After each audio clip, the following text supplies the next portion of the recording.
All right, we're going to switch to housing. Currently, approximately a quarter of the city lives below the federal poverty line. 28% of Philadelphians spend half or more of their income on rent.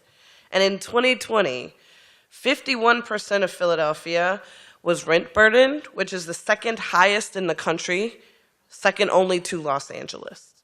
What do you see as the key housing affordable issues facing Philadelphia, and how would you address them equitably? Starting with Alan. Thank you. Well, you know, we have a affordable housing problem, but we also have an income problem. Of the top 50 cities in the country, we have some of the most affordable housing. But of the top 50 cities in the country, we have some of the lowest average income. So is it an income problem or housing? Today it's both, but we need to improve good paying jobs as part of this equation in the long term. We need more opportunities, more jobs, more employers who employ people. In the housing situation, we need to leverage the land and the land bank, the lots and the properties, to use those for private investment, for developers to come to us and develop affordable housing, leverage our own assets to develop affordable housing. We also need to, here's the problem. 15 months ago, interest rates were 2 3/4 to 3% for a mortgage. Today, they're 6.5 to 7. They have doubled. The mortgage that people took out for $250,000 15 months ago, today they can only afford $125,000. It's a big problem. We should also look at, could the city provide affordable housing through the buy down of the interest rates, which is much cheaper to do than any other tool, where you can buy the rate down to a more affordable level. We used to do that back in the days when interest rates were 21%. It is a great tool. I actually mentioned in council when I was there. We should look at that. Thank you. Jeff. All right, first of all, the way we're doing real estate taxes is just wrong. It's ruthless to low-income individuals, seniors, and handicapped people. We need some discipline. We should have a 5% cap for every individual, how much their real estate taxes could increase, because we're forcing people out of their homes and making homeless people. The second thing is we should end the land bank, sell off all the properties, all of those properties that could be made into affordable housing. We should either do direct ownership and finance it, or find black and brown developers to develop those properties to help build their business, convert them as many as possible to affordable housing. The next thing is we need new tools to create affordable housing and workforce housing. I mean, we probably are short 25,000 units.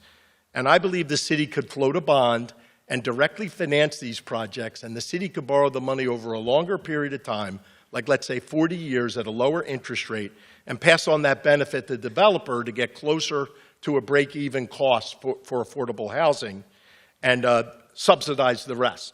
And finally, councilmatic prerogative. It's killing us in this area.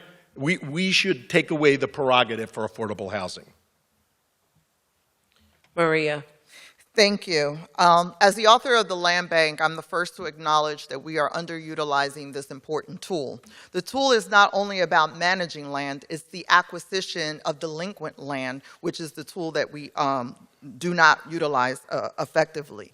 No one on this stage has built more affordable housing in public-private partnerships than I have here in the city of Philadelphia, because I have created the toolboxes and the incentives to do so. The majority of the affordable housing will always be in the private sector.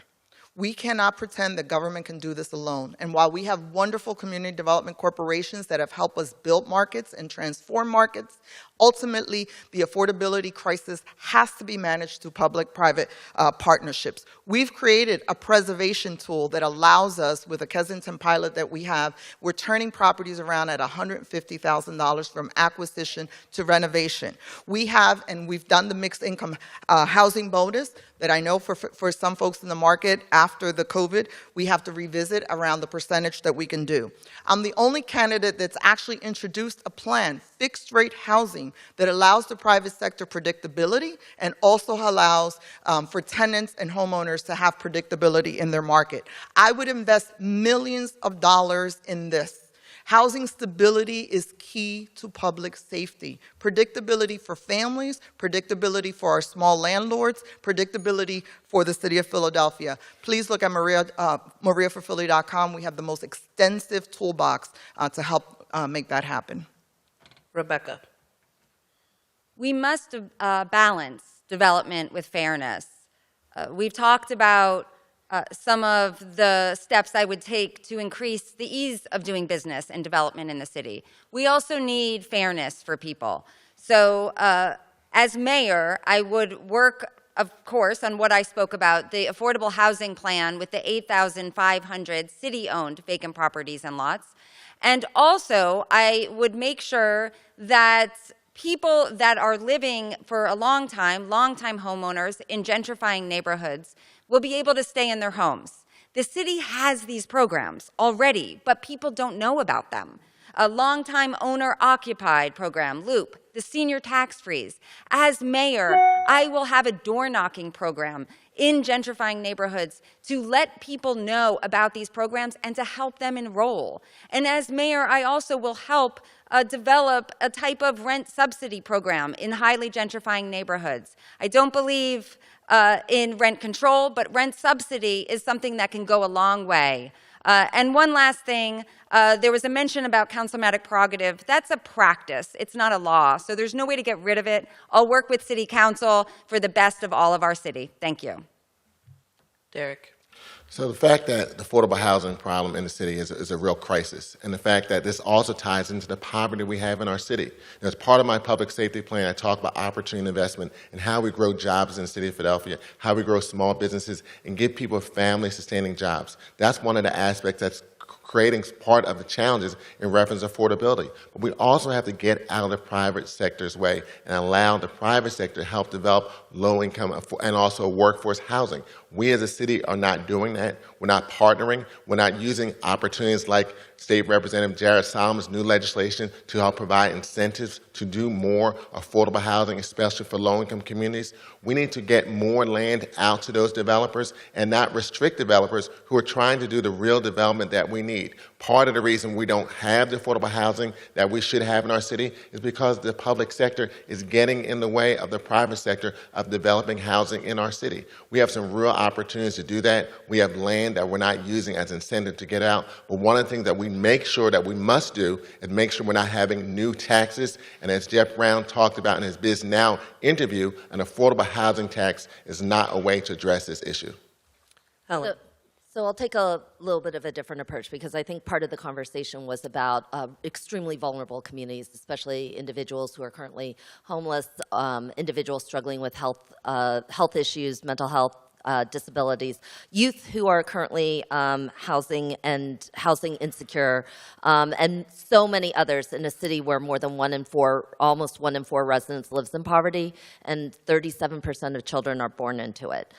In that particular situation, we have to lead with a sense of values. People have to live better lives, and the city has an incredibly important role to play around the centralized planning of an affordable housing mission that actually is affordable according to the people who live in those places, not just according to those who build. I think the key issue here is about permanent affordability. That is a challenge. It is a particular challenge within a market, and I don't think you can do it all. I don't think you can be up here saying we're going to do everything. The challenge here is about the city leading on permanent affordability, and that the city will have to develop through a planning process, incentives, and other types of clean and transparent processes to ensure that those move forward. We have to make sure that I've called for an overhaul of our tax code to make sure that we install a new tax commission so we can review incentives and ensure that we're prioritizing affordability. But the key here is permanence, not just affordability on the front end. And that will be a city-led mission, and it will come through my job as mayor.